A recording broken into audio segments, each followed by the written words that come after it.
ساکن شهرکی نورافشان شهر اسفره دلارام دهقانова دو فرزند و پدر و مادرش را سخت پزمان شده است. آنها در پی سرزنی پاندمی کووید 19 و بسته شدن مرزهای دولتی از روسیه بازگشته نمی توانند.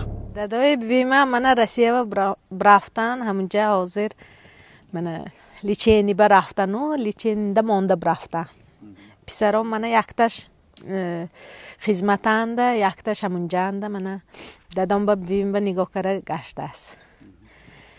کن یاد کردم که دیش دیو تستر بیان ناس.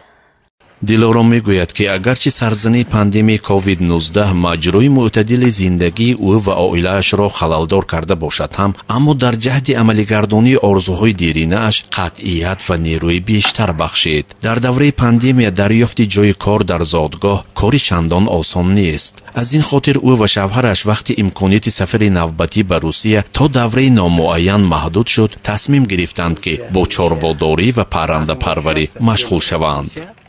Rossiyaga borardim avval, Rossiyaga borgan paytimda avvalho baroy daryofti rizqi ro'zi ba Rossiya miraftam.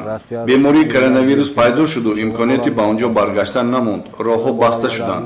Az in sabab 2-3 buzi doshtam onro tadrijan ziyod kardam. Imruz to ba 25 sar rasonidim. Guzashta az on imruzho mo ba parvarishi murghoyi khonagî, murghoyi marjon va chorvoyi kaloni shohdor niz mashg'ulim. Va niyat dorim sarshumori hame onho ro dar oyanda ziyod namoyim. yana ko'paytirishni xohlaymiz biz.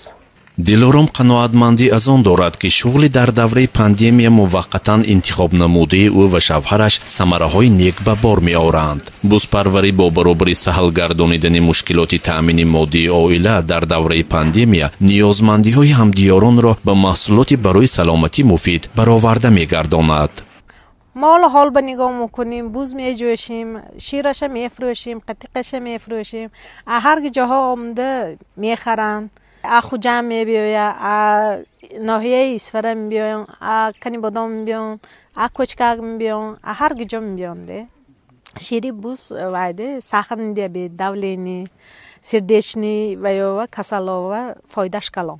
دلارام و شهریار بر زمین چارواداری و پرنده پروری در شهرکی نورافشان مغازه کوچکی هم گشاده‌اند که ساکنان را با مواد طلبات اول تأمین می‌کند. اینجا مغازه مایده چه همین پروداکت‌های ما های برای زندگی خود ما کم شده ایستاده است. از سبب بیماری من کووید 19 چیزی که به همه جهان آمده که مشکلات در جماعت شهرکی ما هم کم مشکلات بود.